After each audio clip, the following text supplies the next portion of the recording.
and welcome to our Health, Wealth and Wellbeing webinar this evening. It's Sarah Lariel and Rebecca Louise Kelly. Hi everyone, it's great to have you all here. We are talking this evening, as you know, after this first week of the wellness experience, all about 6 essential practices for self-care. So we're going to dive into the presentation this evening. We're going to take you through our unique key of wellness, which is just a really lovely structure and framework to help you to develop some strong and robust habits of self-care. Probably something, if you're showing up this evening, that you might have struggled with, something that most of us struggle with, in fact. On a regular basis, I'd say. So having this key is actually something that's we can kind of hang things on, we can really revisit and come back to. So the way that things are going to work this evening for the next hour is that Rebecca and I are going to talk you through the key using the visuals and the slides. And we would love you to bob any comments up as we go, just with anything that resonates with you, anything that you want to share in terms of your experiences on the chat. Yes, because I can see them here. So please do just let us know, just share anything. It's going to be really important to kind of, for everyone to experience, and create that lovely sense of community. As if you were sat in the room with us, yes, and absolutely. you like chatting in the back row. Oh, did you hear what she said there? That kind of thing, So yeah, that kind of thing.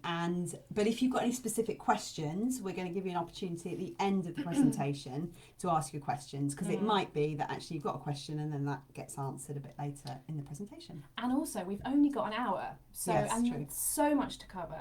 And so to kind of keep things on point with questions at the end, just make sure that we can, you get all of the information from us that we want to deliver to you this evening. Yeah, exactly.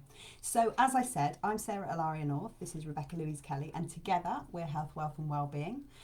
If you want to find out a little bit more about us, about our backgrounds, about how we came to create Health, Wealth and Wellbeing, then please go to the Instagram page. Yeah, Instagram. There's our bio on there, and you can see lots of lovely posts from us. So that's a great place to start. Check that all out. And let's get into the key. Absolutely. Off we go. Okay, so before we get into the key, a little bit premature there, Sarah. Let's talk about what is self-care, because actually it's a really, really hot topic right now. It seems to be everywhere in terms of loving yourself, taking care of yourself. But what do we really mean by that? In our experience of working with hundreds of, probably thousands of clients over the years, what does self-care look like? Because you might have seen earlier in the week that one of our team, actually, who's been a client and is now part of our team, commented that it had taken her many, many, many years to learn that self-care is more than an Epsom salt bath. Yeah, absolutely. And that's such a really good point to make, because we can put too much on things that we use, in our external world, such as Epsom bath salts, to look after ourselves. But actually, it's even more simple than that, isn't it? It is. It's simple, and yet it's so elusive. Because the first thing is that you have to take personal responsibility. So if you come on our programs or you come on our trainings, we really massively go into depth with this. You will hear us banging on and on about personal responsibility, because it's the root of all transformation.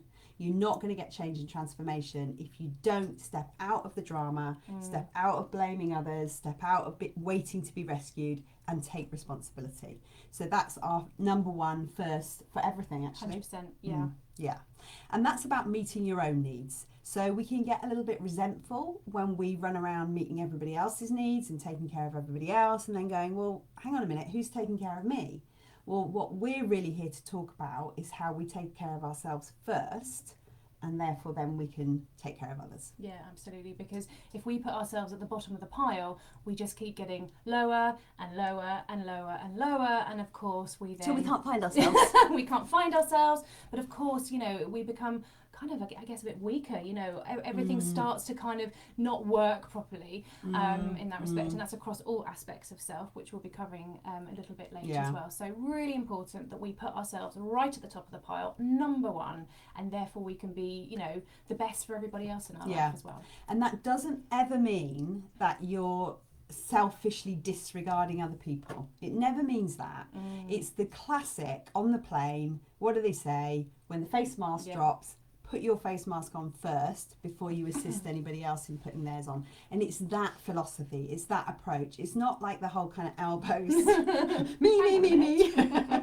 It's definitely the right, I'm going to fill my cup, I'm going to fill my well, and then I can share what I have in overflow. Absolutely. And we've just got a comment here from Samantha Ahern saying it's really easy to forget self-care when you're busy as well. If you think about all the distractions that we have. Absolutely. Really, really easy to do that. And actually Samantha came on our wellness retreat, oh my gosh, before lockdown, I think. So it'd be really great to hear actually, Samantha, how are you getting on with the key of wellness? Have you been able to implement that in your life? And if you've drifted away from it, this is a great time to revisit it this evening. So actually that's another point we've got here about accepting support from others. Yep. So everything we're going to talk about this evening, you know, we are here with offers of support to help you do all of the things we're suggesting you do, because it's very, very difficult to really change ingrained habits and transform things without some support from other people. Yeah, totally. You know, we as human beings, we are naturally part of a community. You know, we're not meant to be on our own. You know, we naturally are drawn to others, and so therefore, you know, accepting the support of others is so crucial to our self-care. And ultimately, as we put here, just knowing that you matter, you are so important, and we are here to remind you of that. And if you never heard that before, we're here to tell you that. Well, the thing is, it's very, for a lot of us, and I will speak certainly for myself, it can be really challenging to ask for support and accept support. And of course you do need to know that you matter in order to accept support, because otherwise there's maybe this script, I don't know about you, but there can be this kind of script inside of us that goes, well, that person's needs are more important than mine, and well, actually they need the time more than I do, or, you know, and that's where we need to go, actually, no, I am important, I do matter, not more than anybody else and not less than anybody else, but equally. And also particularly, you know, for us, you know, us mums, we always will go to our kids are more important. We've got to ensure that their needs are met first. And, you know, again, it's just that reminder that, you know, it's about you. You matter the most. And therefore, looking after everybody else in your life will just then really, really flow from there. Yes. Okay, so that's about self-care and what it is. So, should be a drum roll. So are we ready to introduce? The key of wellness. So this is the key of wellness. What are you prepared to do every day to love your whole self, listen to your body, nurture your soul, experience your emotions fully, still your mind and surrender to life? Sounds like quite a list, and it is quite a list. But we're going to break it down. We're going to talk about what each of those steps mean for you, uniquely and individually. So Rebecca and I are not here ever, either this evening or with our team, to say, right, you need to do this. This is our top tip for this. This is how you should do that. It's very much about drawing out what each of these steps mean to you. Totally, because you are unique at the end of the day. We are all unique, and therefore anybody telling you what to do, that's not coming from your own uniqueness, it's coming from somebody else's uniqueness. And it might resonate, but it's not the essence of you. And again, we're here to remind you that you are unique, and we're here to support you and draw that from you so that you have your eyes on that. Yeah, and it's probably worth saying that, you know, all of these keys and processes and models that Rebecca and I use, they have been created from our experience. They've been created from our own personal experience and hugely from our professional experience. So they are drawn from many, many years, decades in fact, of working with people like yourself, really seeing what the common challenges are, really experiencing what it's like in life to come up against these things, putting things into practice, trying things out. You know, when you find out a little bit more about us, if you're interested, you'll see that we're drawing on all kinds of different philosophies and approaches and experiences to give you this material. So it's not just a, oh, let's knock this together. It's well lived. Absolutely. It's lived, because, you know, we're here walking our talk too. So we are also doing all of these practices ourselves, and, you know, and sometimes not always doing it, and then reminding ourselves that we have to do it as well. We are only human after all. Absolutely. So the first thing that we're asking here is about what you're prepared to do every day. Now, the reason that we've started here is because daily consistent action, as opposed to this whole kind of big, right, I'm going to change, big fanfare, big kind of like, it's going to be this, this, this and this, I'm never doing this again, I'm doing this 5 times a day, every day, it invariably doesn't work. Absolutely. Classic of that is, you know, beginning of January, I'm going to go to the gym every single day to get rid of the Christmas bloat, or I'm going to start a diet today, and I'm going to be no more sugar ever. Yeah, that's the one. Never going to eat sugar ever again. Well, it's kind of impossible. So we're setting ourselves up to fail. So there's sort of big bang boom moments of of action. Absolutely will last for a little bit, but what we are here to suggest to you, it's consistent action that is the absolute key. And it's doable. It's doable stuff. So we want to set ourselves up for success here. And also what we want to talk about a little bit tonight, and again, we are probably going to whiz through this because there's so much. I can see already, we're Exactly. already 10 minutes in, there's Exactly. so much to cover. We're whiz.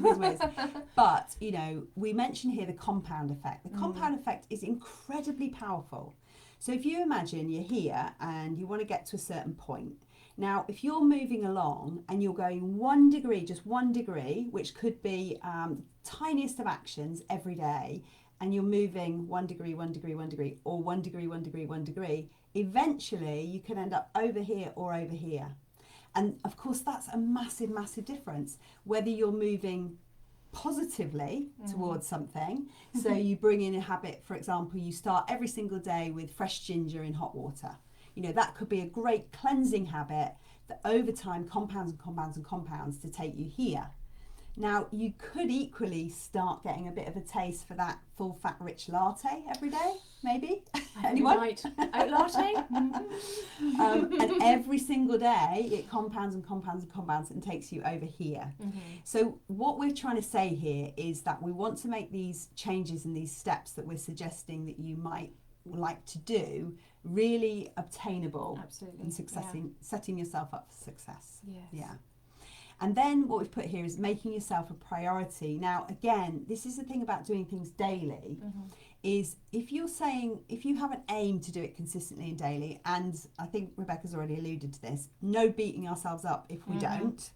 But in fact, that's another advantage of daily, is that one day you don't do it, immediately the next day you can come back to it. But the point about making yourself a priority is that because you've said, I'd like to do this daily, you remind yourself every single day that you matter and that it's important to meet your needs. So it becomes a habit.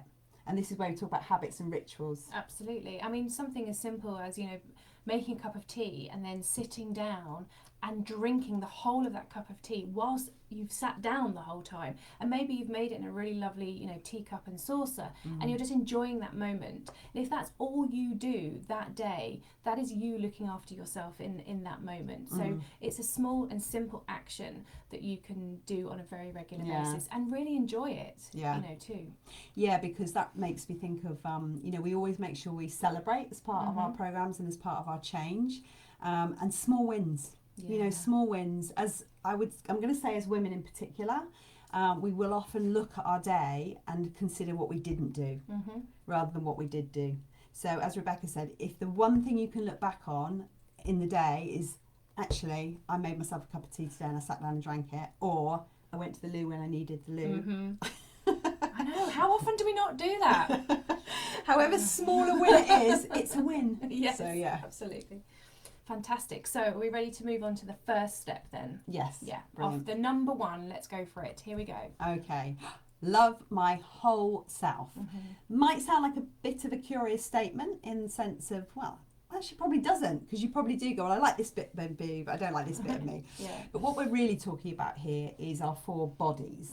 So we're talking about all aspects of ourselves. Now, when you come and work with us, you will invariably likely to come across our inner child work.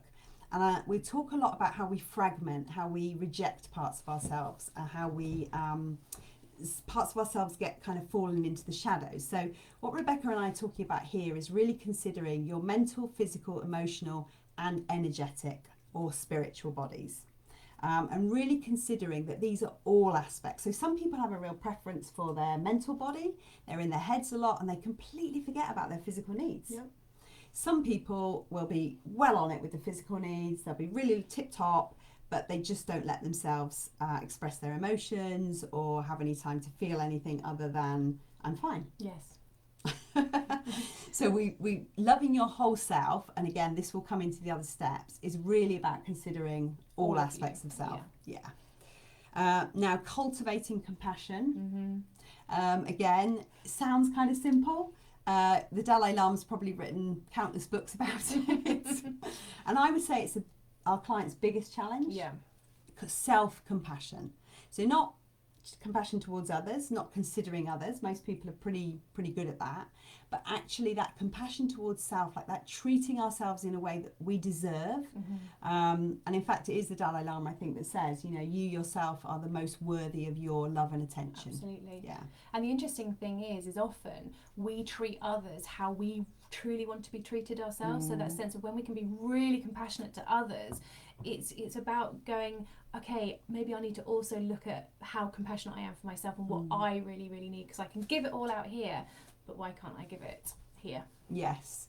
And that is where we've put this relationship with self, because relationship with self is where we always begin with all of our programs, I would say. And it's about, really getting your eye on, raising your awareness of what your relationship with yourself is like, what imprints are there that have taught you how to treat yourself, how to behave towards yourself, how you talk to yourself, how you support yourself or not. And all your other relationships in life are going to be a reflection of that relationship with self. Yeah.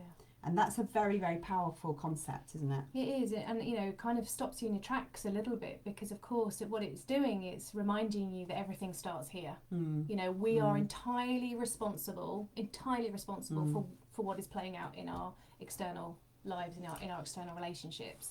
And you can then take it and go, well, actually, I've got the power in my hands, because of course I can change me, which therefore means everything can start to change in my external environment as well. It's a real double-edged sword, that one, because it's like, there's no, once you grasp that, and it takes us back to the personal responsibility that we were talking about at the beginning, once you really embrace that and say, okay, yes, I am responsible for the way I'm experiencing the world, I am responsible for the reality that I'm creating, as Rebecca says, it's very empowering. But it also means that, oh God, I can't blame anybody else anymore. I can't say, oh, well, it's not fair because, or, well, it's not my fault because, or, well, I can't change that. Suddenly, you really are in the driving seat, which has its pros and cons. It absolutely does. And we're getting some messages coming through here about people recognising that self-compassion is a huge challenge. It is. It's a big ask, absolutely. And we're really aware of that as we present this to you. Yeah. And it's definitely, one of the ways in which our inner child work in particular is so profound, because, of course, it enables us to go back to those times where we learned how to treat ourselves in particular ways. And that's not usually about the intention of our caregiver or the significant person in that experience.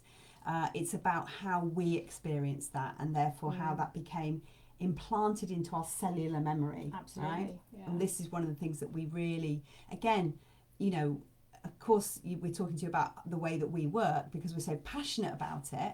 And, when we talk about the wisdom of the body, we are talking about all of those things that are held in the body. Yeah. And when we go on retreat in particular is what I'm thinking about Samantha actually again. But when we go on retreat in particular, we can really get into the bodies, the physical, the emotional, and just hold that space. Absolutely. And what I find really interesting, if you take the word self, the first part of self is cell. And when we're looking at it from a linguistics perspective, everything lies within the cells of our body. We have cellular memory. Our body holds on to trauma, it holds on to experiences. It's all here within us. Yeah, absolutely. And of course, the work that Sarah's talking about, inner child work, the transformative work, really can enable you to get your eyes on what those sort of stories are, those imprints that Sarah's mentioned before, that lie within our body, and we can change that and we can release that. So we're letting go literally of all of that within our body, and we can then start to look at a new way of living our lives, basically. Yeah, and also, we've mentioned here the energetic body, and we will talk a little bit more later in the key, as you know, about the soul, because we're not just, physical bodies, we're not just human, like we're souls having a human experience, Yes. not humans who have a soul. So it's when we get into that as well, and we start to look at, you know, and we'll, as I say, we'll do that in a later step, but it just shows us how much there is to us. Yeah, absolutely. Really? We, you know, it's I get so passionate about our body, this vehicle that we literally walk around with every single day, you know, thinking it just gets us from A to B. Yeah. But actually, it is so much more than that. It's a miracle. It is a miracle. There's so much wisdom in it. Yeah. But I think it's really important now to start to have a look at how these guys can maybe action this love my whole self. So the final thing we've got here is intention in action. So you can watch this hour and you can listen to all this advice, guidance, wisdom, and you could have every intention of thinking that sounds wonderful. Yes. But if you don't take any action, then of course nothing's going to change. So each step that we go through, we're going to help you to take some action by asking you these questions. We are, absolutely. So what I would invite you to do now, and for the other steps that we take you through, is to just close your eyes now and just tune into you a little bit. So we're just closing down that sort of visual sense at the moment. And as you're closing your eyes, just noticing yourself, possibly for the first time today. And I'm going to ask you 4 questions, and I would just like you to notice what you notice. Okay, so the first question is this: how can I become more loving to myself? So just take a moment to consider that. How can I become more loving to myself? And then the second question: what acts of kindness can I direct towards myself? So just noticing what you notice as I ask these questions. How can I show myself love and affection? And the final one: are there any unkind ways I behave towards myself that I can let go of? So just noticing what comes up for you. Perhaps you've never even asked yourself questions like this. This might be quite new for you. But just taking this moment now to consider all of that. And again, as we just progress through these next few steps, we'll be doing the same thing. And you can, at the very end of this webinar, just take some time to consider everything that's come up for you. Because you can always go back through the webinar, Yes. check out these questions again. Hopefully you've got a journal in front of you with something you can note things down on as things pop into your head. Because I've noticed that we've got the comment there about, you know, something that's been done this week where somebody's recognised something and met a need. So as we're talking and we're talking you through each of these, then please do make your notes and jot things down. Absolutely. Fabulous. So we'll move on to number 2, which is... listen to my body. So again, it's a webinar, we're whizzing through these, you know, each of these steps is quite profound in itself, and if you were on retreat with us, you're on a program with us, we would really be going deeply into each of these, but we want to give you headlines because you can definitely do a lot with these. So in terms of listening to the body, we've already started to talk quite a bit about the physical body, and then we've got the emotional body, the mental body, and the energetic body. So in order to tune in and listen to any of these bodies, we're going to have to create some time and space to do that. Now, that's probably something a lot of us would skip over. Absolutely. Busy, back-to-back schedules. Yeah, we've already had someone, obviously, in the comments, you know, recognising actually it's so easy to lose yourself when you're busy. Completely forget about yourself. Exactly. And disconnect. Yeah. So disconnect from your emotions, potentially, you know, not even realise what you are feeling and how you are. We have, you know, a very strong process of connecting and checking in and checking out with our days. So even if you discover actually that kind of technique of how am I really? How am I actually in this moment? How am I feeling? And take a few moments to tune in and go, what do I need in this moment? Am I thirsty? You know, do I need to go to the loo? Do I need to take a few deep breaths? What do I need in this moment? So creating time and space and honouring the body. Now again, you know, you alluded to it earlier, Rebecca, we can probably get a bit complacent about the miraculousness of our bodies. and just expect them to keep on going, and only really respond to them in times of crisis. When it becomes urgent because we're unwell, we've got dis-ease in our body, and actually they're starting to shout. Whereas what we would like to help you to do is to listen to your body's whispers. Tune into the language. Yeah, absolutely. Very, very powerful when we're able to do that. And one thing I will mention at this point, if you stay onto the webinar right to the very end, which we hope you do, we are going to be sharing a really fantastic offer with you of something that you can step into straight away to support you with all of this as well. So do stay on to receive those details. Yeah. And how you treat your body is a very key thing. So again, we mentioned the relationship with self. We mentioned how you might relate to yourself, how you might feel about yourself, how much you think you're worthy of, how special you feel, how much you feel like you matter. And you're going to have that kind of relationship with your body too.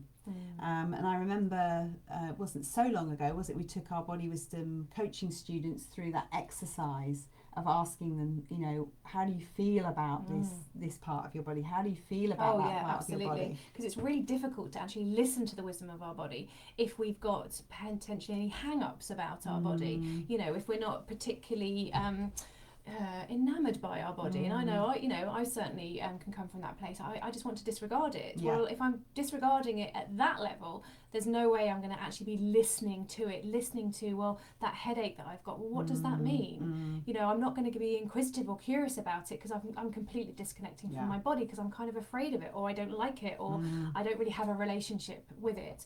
So it's really important, even at the very early stages, is to be starting to look at our relationship with our body first and foremost. And how often do you hear someone say, "Oh, I hate my stomach, I hate my legs"? Anyone guilty? I might be. So I mean, I don't want to go off on too much of a tangent because I do get very excited about all these things. But if any of you have come across a guy called Dr. Emoto, he really demonstrates how the way that we talk to ourselves, the way that we're programming our cellular way of being is our bodies are going to respond to that. So if you're telling that part of your body that you hate it, that you reject it, how's it going to feel? How's it going to respond? It's not going to blossom. It's not going to thrive. It's not going to feel your gratitude. Well, you see that, those tests that they do where they've got like some yeast in one jar, in 3 jars, and they talk really nicely to one jar, really beautiful to one jar. This is the Dr. Emoto water. It is him. Well, he's the water experiment. Okay. We'll post something about that. I think we should do. Okay, we're talking on the same wavelength here. That's always really handy and really good. Anyway, yes, sorry. But you're absolutely right. They do it with plants. Yes. You could even experiment with plants, can't you? You can have 3 different seedlings and... Well, you can't do that whole I hate you the one though. I find that very difficult. Well, but we do that to ourselves though, don't we? Very, very true. I think it's been shown that children get about 10 negative comments to every positive comment. Ooh, that's pretty bad, isn't it? That feels harsh, doesn't it? That's pretty bad. So. But we are here to change that because, of course, what we're offering to you is the opportunity to look after you. And if you're looking after you, you're then creating that wonderful ripple effect, which means that everybody in your life will then start to look after themselves as well. So that's really key to have your eye on too. Absolutely. Okay, so Rebecca's going to ask you the questions again. She may speed them up a little bit so we stay on time. But okay, well, the first thing to mention here is when I'm going to be talking about the body, it's about all of your bodies. Okay, so it's not just your physical body, it's your mental body, your emotional body, and your energetic body as well. So once again, I invite you just to close your eyes for this section, and as you do, just consider the following questions. How can I give my body more attention? So ask yourself, how can I give my body more attention?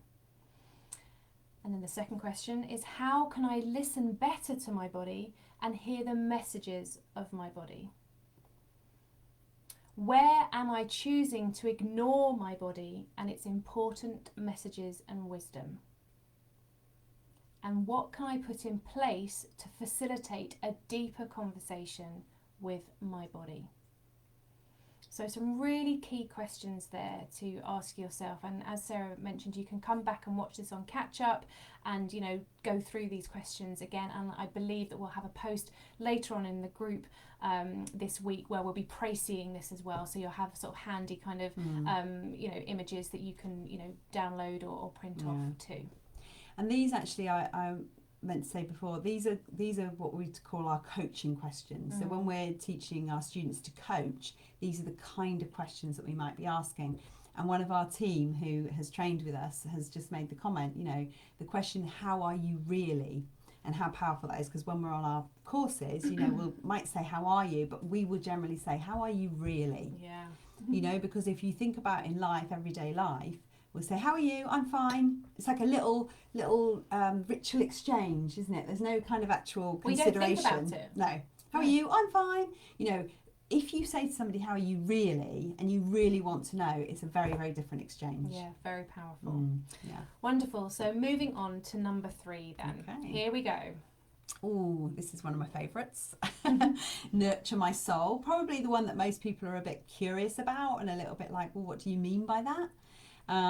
So I've started here with listening to your heart, because although we're talking about the soul, if you think about the energetic body, and again we use, you know, the work of embraining in the three brains, 4 brains really, you know, head, heart, gut, we talk about that and we talk about the energy around that. But the listening to your heart, you know, what makes your heart sing, you know, what fills you with joy, what nurtures your soul, is really a question of, it's very unique, very unique. It's what brings you to life. So if you think about even the soul being your pure life force energy, your higher consciousness, if you get too embroiled in the human experience and you lose sight of this divinity within you, you really are neglecting a very big part of the purpose of your journey here.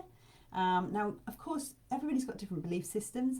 We're not talking about any religious beliefs here. We're talking very much about honouring that part of you that has a knowing, it has a remembering, it has a pull towards something. So you know that for some people, being by the ocean, that's a biggie for both of us, being by the ocean feels like it fills us up, it feels like we're back home, it feels so nurturing. Now for somebody else, wouldn't do it for them. Mountains might be their thing. Mountains. Yeah. Or an urban environment, or singing, or dancing, but the nurturing of the soul is very much about, you know, I feel my body when I'm talking to you about this, it's very much about filling ourselves up, nurturing ourselves. You use the phrase, you know, filling your well. It's like, you know, and well in itself is, you know, being well, the wellness, and it has a really kind of like wholeness to it. You know, when you're filling your well, it feels really kind of powerful almost, doesn't it? And, you know, discovering your soul path is something that when you join us on the programs and you're maybe searching a little bit for, well, I think I've gone off a little bit off path, or I feel like I've lost myself a bit, you know, we can really help you to ask the kind of questions and tune into yourself in a way that helps you remember. Yeah, absolutely. And Samantha's saying here that she has that real need and pull to get outside. If she doesn't get outside, she feels really twitchy. So her soul is calling for her to be outside in nature, I have no doubt, is where she feels most alive. It'd be really great to hear if that resonates with you, Samantha, as I say that. You know, so it's going to be different and unique for everybody. But, you know, how disconnected can we be from our soul, our purpose? Very you much. know, it's huge. So that's, and the commitment to the journey, the reason that we've mentioned that is because it's not always easy. We talk about, you know, staying on your path, staying in your lane. It's not always easy to commit to your path when other people are going this way or that way or that way, they're trying to pull you with them. That's always a biggie. So again, you know, that support that we talked about earlier on, you know, not trying to do everything solo, not trying to do everything on our own, but really often being in a community or a tribe where we can feel like, I'm with other people here who recognise this path, who we're not exactly on the same path, but we can kind of travel together, we can journey together. That I think is a very important part of community. Absolutely, and very much what we're passionate about, you know, hence this wellness experience we've created here. We also have our another Facebook group, our regular Facebook group, which we're going to be really hoping that you'll all come and join us in as well, because community is really important, because we help to feed each other, you know, and support each other as well, which is really important at times of change and transformation. Yeah. You'll notice if you've ever had times in your life where you felt just like you didn't really belong, that, you know, perhaps you've made a transition and you just thought, I haven't really found my roots, I haven't really found my people here, I just feel a bit... Where's my tribe? Yeah, a bit discombobulated. We like that word, don't we? Do like that Discombobulated. word. And spiritual practices we've got here, because again, you know, when we're talking about these daily commitments to all aspects of ourselves, spiritual practice can come in many different guises. So, for example, when Sam was saying there, you know, about the need to get outside, that might be her spiritual practice. You know, that timed every day in nature might be her spiritual practice.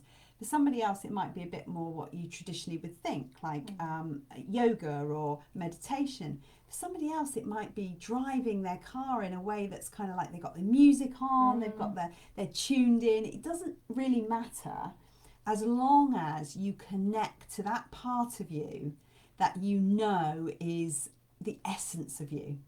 It's like I know when I'm in this flow, when I'm in this activity, when I'm in this place or with these people, I know I'm home. I feel, you know, it's a gorgeous feeling as well, and you'll know that feeling when you're, you know, and it will be unique to you, but you'll know it. So we really, you know, invite you to perhaps take yourself there, you know, take yourself in your mind right now. What is that, and how can you action that? You know, over the next week or so, you know. And your questions are going to help. And my questions are going to help, absolutely. So I'm going to invite you once again to close your eyes and just consider these questions now. What does my soul yearn for? What can I do to feed my soul? How can you action that? What makes my heart sing and soar, just like the bird in the picture here? And what feels like home to me? So again, 4 very, very poignant questions to consider, and absolutely, you know, what can you action from that when you consider those questions? Oh, it's quite nice. It's lovely. Well, I'm actually thinking about some of the chats that we're going to have in the group this week with people who've completed the programs, done the trainings, been on the retreats, because I think a lot of this will start to come out. Yeah, absolutely. And I've just seen that Nick says a bath is always what I need. Absolutely. Water is so cleansing. It's so cleansing. And I can absolutely understand that. I love being in the sea. You know, the moment I dive into the sea, I don't know, it's just everything melts away. It doesn't matter what kind of day I'm having. Note to self, need to move nearer the sea. There's a mention of someone swimming in the Serpentine, so yes. Absolutely. So the water's very cleansing for our souls, absolutely. Okay, fabulous. So should we move on to the next one? Number 4, here we go.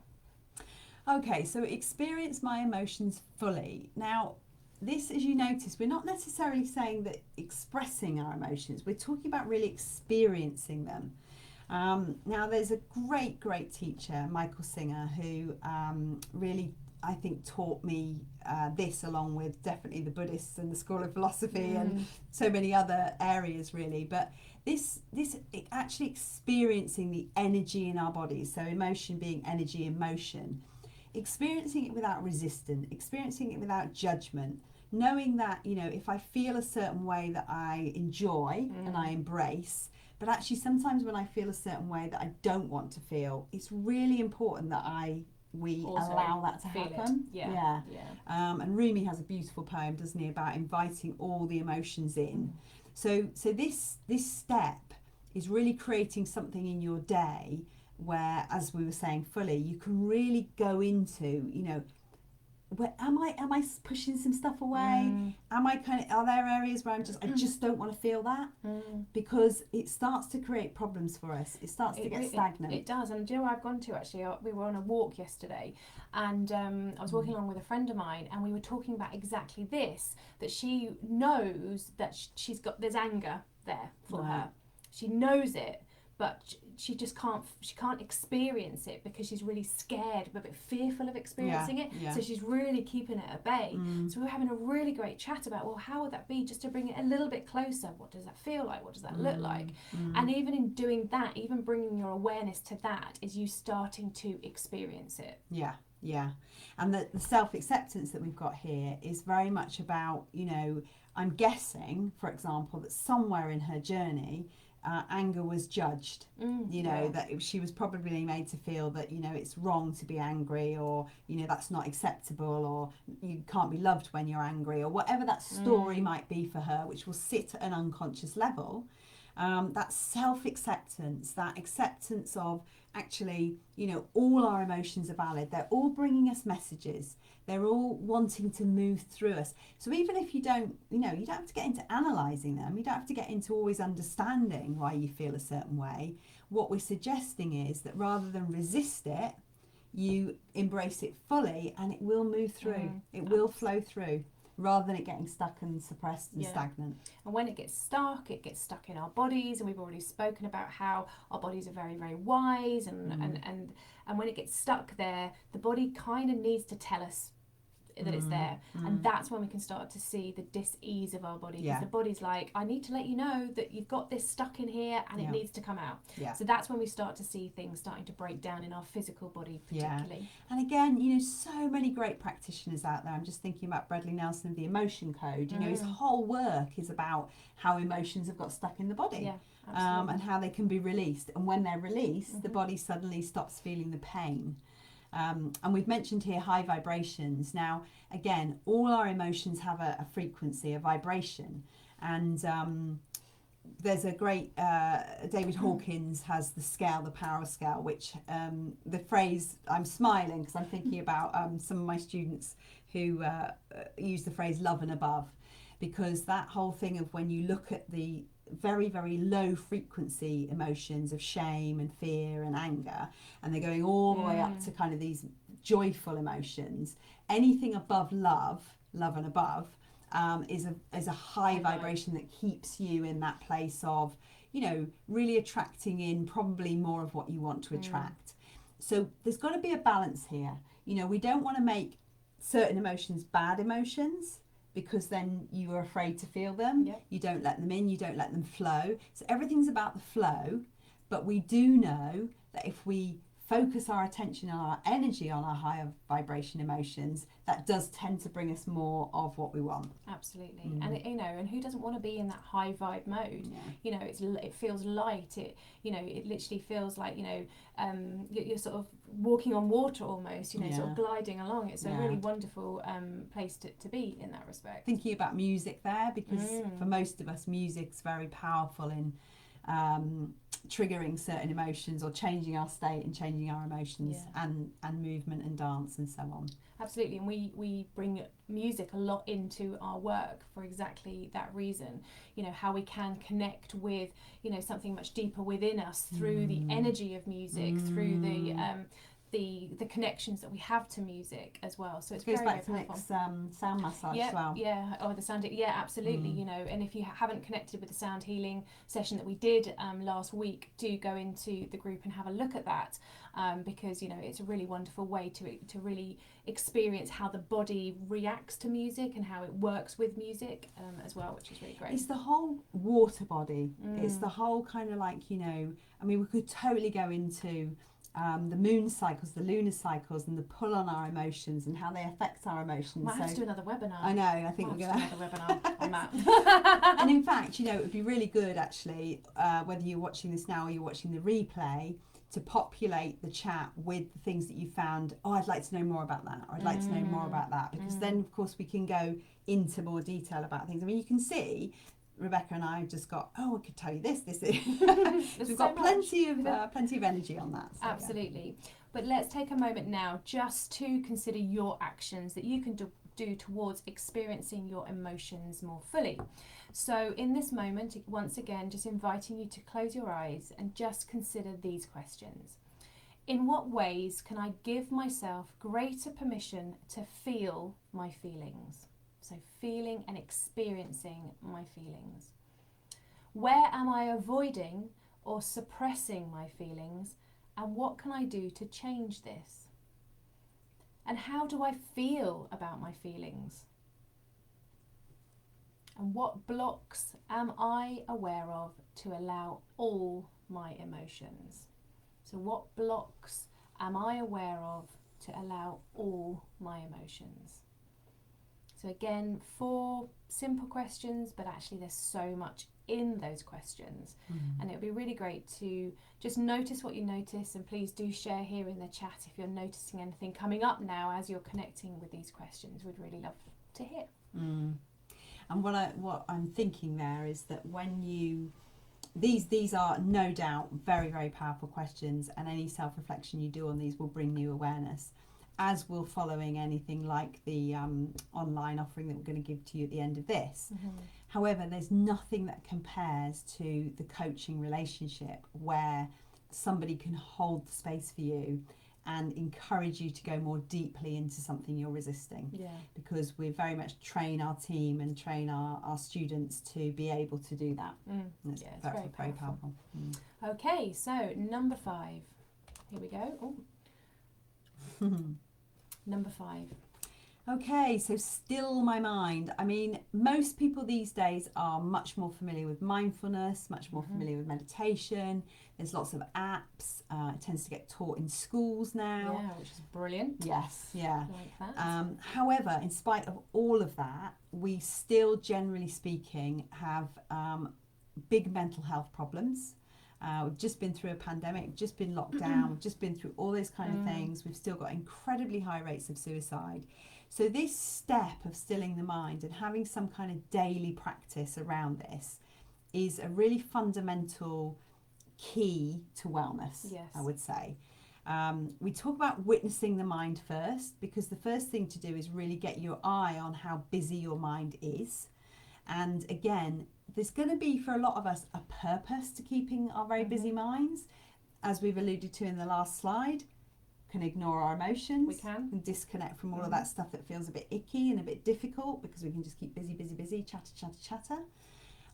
If we don't witness the mind, then we won't be able to take control of what's going on with the mind. And the mind can be, you know, a great servant and a terrible master. It can be, yes. Yeah, so if we've got no control over it. We've mentioned the power of the breath, and some of you will have joined in the breathing meditation towards the beginning of the week. If you haven't, it's still there. And bringing your attention to the breath can just be a very simple and I say very simple. It isn't simple, because when you try and do really it, powerful. but when you try and do it, you're like. But anyway, the breath is always there. So bringing the attention back, and seeing how the mind wants to go here and it wants to go there, and so on and so forth.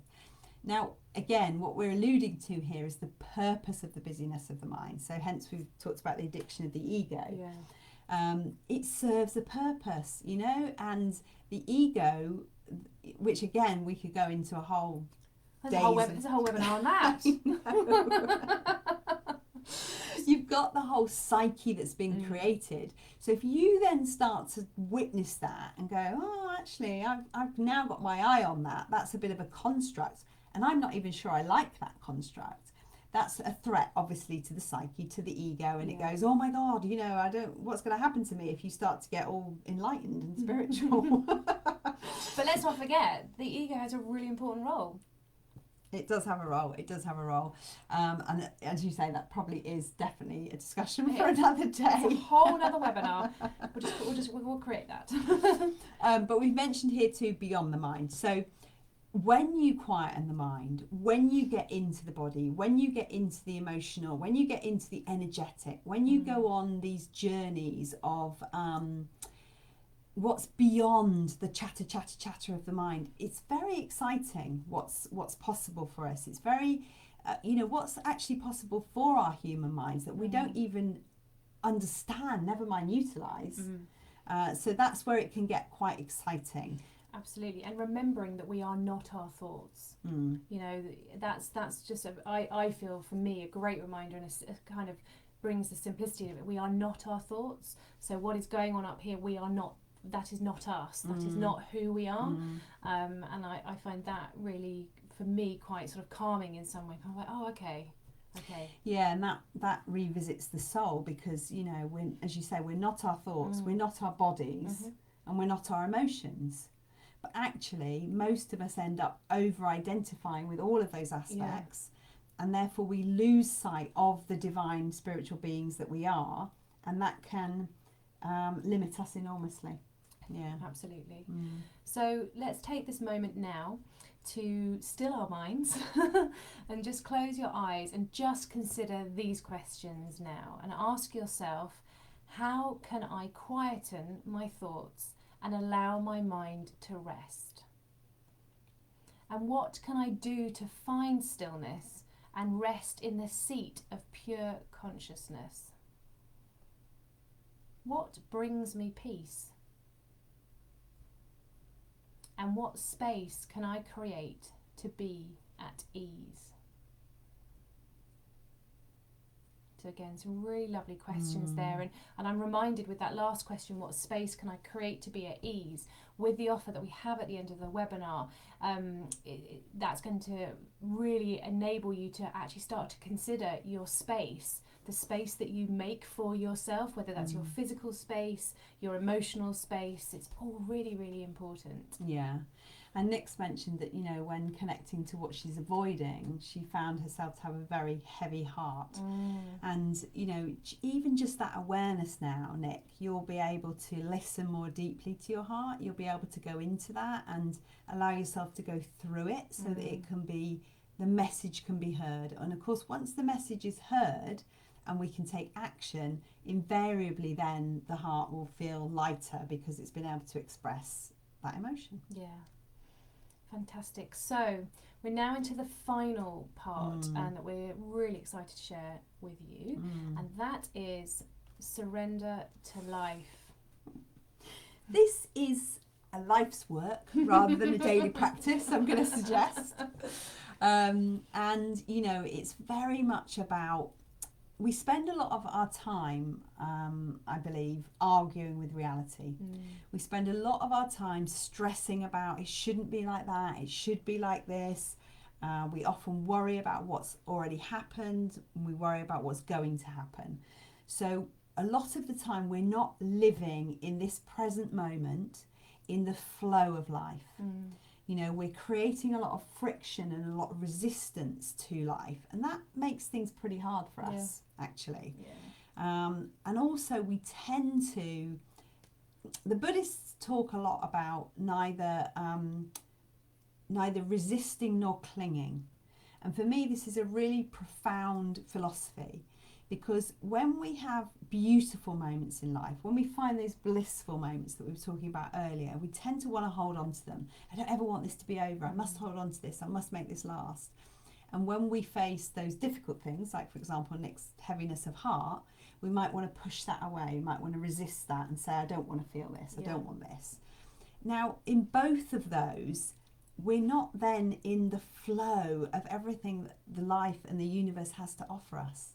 We miss out on the miracles, expect miracles. We miss out on the fact that potentially the whole universal flow is supporting us. This is happening. I don't know right now why this is happening, but maybe one day I'll look back and go, that's why that was happening. I say that so often to myself, first and foremost, but also to clients that I'm working with. Whatever's going on right now has a purpose, and it might be tomorrow that you'll realise what that purpose is, but it might not be till a year's time, 5 years' time. But it's about really sort of, well, as we say here, really trusting in that moment that whatever's going on has a reason. Yeah. And that let go and trust, that's very much, you can do this in small things and you can do this in big things. And I mentioned Michael Singer earlier, and his work is really worth looking at. And he talks about, practicing with the small things. So he'll say, practice with the weather. Look how hung up we get on the weather. He'll say, look, there you are going, oh, it better not rain tomorrow. I've got such and such plan tomorrow. It better not rain. He'll sort of say, well, look, practice with that. Maybe it will. Maybe it won't. I'm okay. I trust that it's all going to be perfect. It'll all happen perfectly. And we say that a lot, don't we? It's all happening perfectly. And of course we say it because we need to hear it. But it definitely does make a big difference to your life when you trust like that. Because what's the point in putting a lot of energy into, well, it shouldn't be like that. That person they shouldn't have treated me like that, and that shouldn't have happened like that, and it's not fair, and doesn't actually help anybody. No, but also you're spending all that energy and time concentrating on that rather than giving yourself the choice to concentrate on something different, perhaps something more purposeful or something more loving to self. Yes. You know, so that's, you know, kind of key in that moment.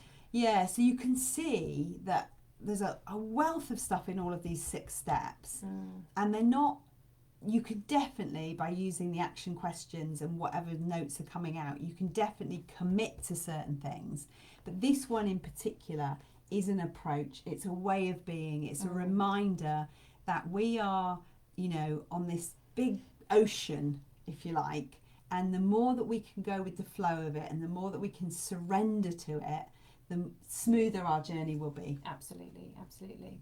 And in everything, when we surrender, or we can see all of those opportunities to learn and to grow, because in every piece of adversity, when things aren't feeling too brilliant, actually it's about what we can learn from that, and you know, time and time what we can learn from it, rather than seeing whatever that adversity is happening to you and it's the worst thing, you know, ever going on. Actually just shifting that and going, well, what can I learn about myself in this? How am I showing up to this each time? What do I need to change to make a difference? And always remember, before Rebecca asks you the questions here, this too shall pass. So whatever it is, whether it's wonderful or it's awful, it's going to pass. And that's quite useful to remember. So take an opportunity now in this last section, an element of the Key of Wellness, to just close your eyes and ask yourself the following questions. In what ways can I surrender to the flow of life?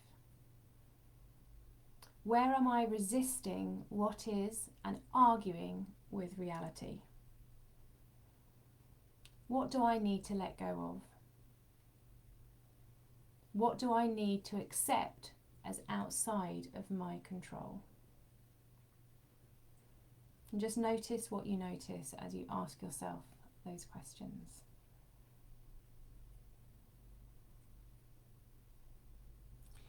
And now you've got the whole Key of Wellness, what we would suggest is that this is something that you can check in with every now and again. You can make your commitments, but you can come back and you can see, you know, in what ways have I been loving myself today? You know, have I been listening to my body and nurturing my soul?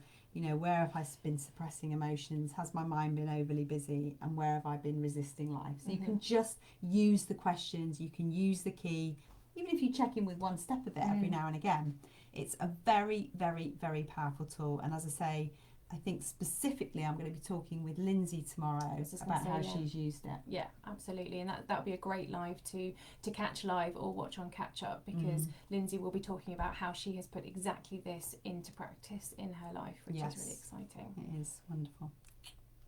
So, how can we support you? Oh, so many ways. Really, you know, what we'd really, really like you to do from this wellness experience is take full advantage of everything that we've offered within the wellness experience. Definitely join our regular Facebook group for sure. But a very simple step that you can take is to book in and have a call with one of our team and talk about the different offerings that we have. So we've got here one-to-one programs, wellbeing retreats and training courses. Now there's a wealth within all of those. They're all bespoke offerings, so if you are interested in getting some one-to-one support, it's tailored very much to you and what you need. If you're interested in that sacred space of getting away, we're going to show you some beautiful pictures in a moment of our retreats. Again, you know, there's different themes and styles of retreats that you might be interested in.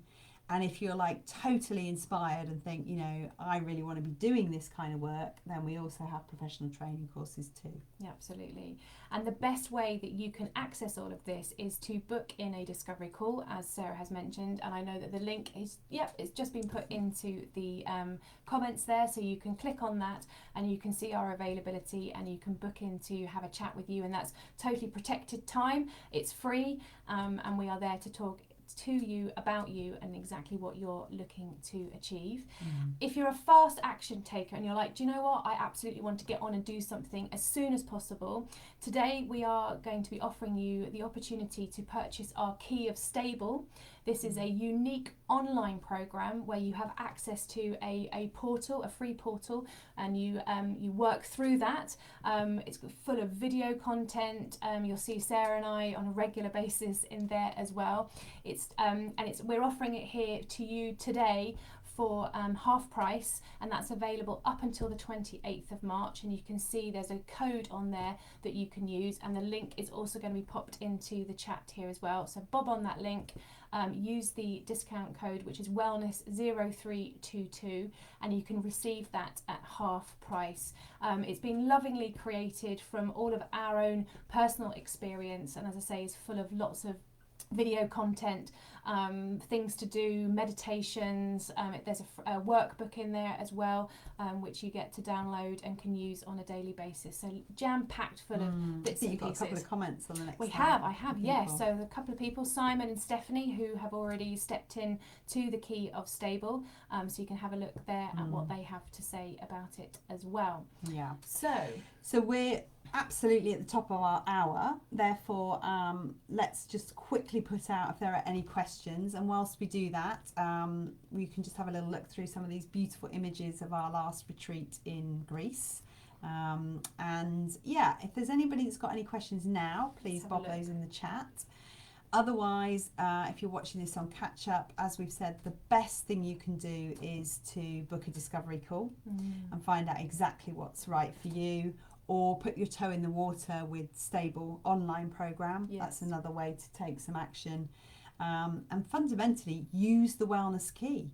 You know, go back through the video, go back through the steps, have a look at them, ask yourself the questions, do some journaling. I mean, there's absolutely loads in there, even if you took one step or one action. And then bob in the comments, let us know in the chat. Let's talk about it together, what you found useful, what you found a challenge. And yes, let's have that kind of community where we can talk about things and support each other. yeah, just looking at these photos here is reminding me of a wonderful experience that we all had out here in Greece. So any questions you have, I'm not sure if there's a delay on the feed. I know sometimes there is, but what would you like to know from us this evening, specifically relating to the Key of Wellness, or maybe your own experience of self-care? What are you looking to achieve for yourself? Please let us know. Because we can go into the chat afterwards, we can answer those kind of questions, and if you're watching this on catch up, you can contact us or bob it in the group. Yes, absolutely. So I'm just going to bob back here to how we can support you. So the free discovery call, that is definitely one that option that you can take, and you can have a good chat with us, or you can purchase our Key of Stable today as well. And as I say, that is available until the 28th of March at half price. So do have a look at that, and the key and the link are here in the chat as well. So it's been very enjoyable to share this wonderful key with you. As I say, most of our work has this at its foundation, at its core. Everything that we do in terms of change and transformation and increasing your self-care and those habits and that relationship with self, so much of it is here in this key. Absolutely. Well, we haven't had any questions, but do you know what that means? It means that potentially we have answered possibly a lot of your questions throughout the hour that we've spent together. So it's been a real pleasure. I've really loved the experience. It's been great having a chat with you as well. Really loved the experience, and we can see that there's lots more things that we can be coming in and chatting to you about as well. Yes, again, if there's things you want to know more about, let us know. Absolutely. So from both of us, it's goodbye, and we've had a wonderful evening. Thank you so much. Bye for now.